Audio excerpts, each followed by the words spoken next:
Guys, para akong mabaliw kay Mirel.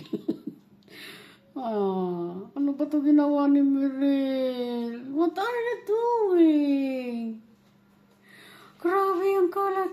Tingnan nyo guys, gumawa kasi ako ng tinapay guys. Double body. Double body yung tinapay. Mamaya ipakita ko sa inyo. Nabisi ako sa kusina guys. Ito yung nanglaluto ko na guys. Ito yung unang luto ko kasi ang dami kong nagawa. Itong una kong luto, ito na natira. Oh my God! Oh my God! What are you doing? What are you doing? Look! Look!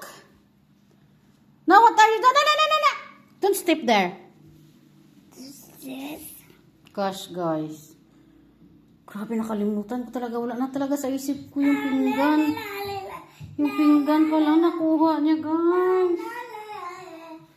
Diyos ko.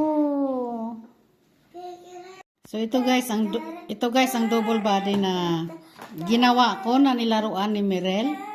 Ito na lang natira, guys. Yung iba nilaruan niya, dinurog-durog niya. Ito lagyan ko ng butter at saka asukal. So guys, ito na yung butter. Ilagay na namin dito sa ginawa kong double body na nilaruan ni Mirel. Ay, mali pala ko. So, lagyan natin ng butter.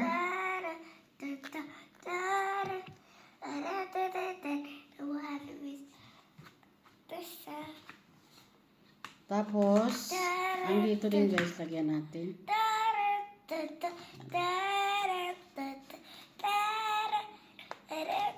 Hindi namin ito binibenta guys, kakainin lang ito namin.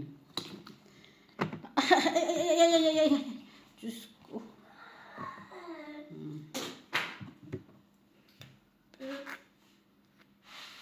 Dinurog-durog niya guys, ang isang salang. Tapos nawala talaga sa sarili ko na yung pinggan kinuha niya. Hindi ko na nakita. So, may Star Margarine ako, guys. Pakamahal ang Star Margarine dito. Tsaka napakalayo. I-try ko rin mamaya ang Star Margarine. So, i-toppings natin to. Ganyan. Double body ang tawag dyan, di ba?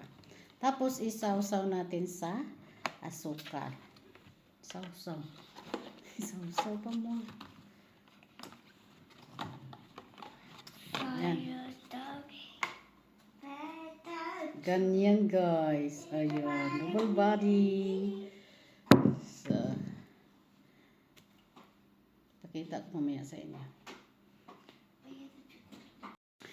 So, ito na siya guys. Ang aking double body. Pati yung body ko guys, nag-double na sa kakaluto. Ayan guys. Oh, double body bread. It's it. Ayan. Ang ganda ng mukha, no? Marami sana to guys, kaso lang, ayan, nilaruan ni Mirel.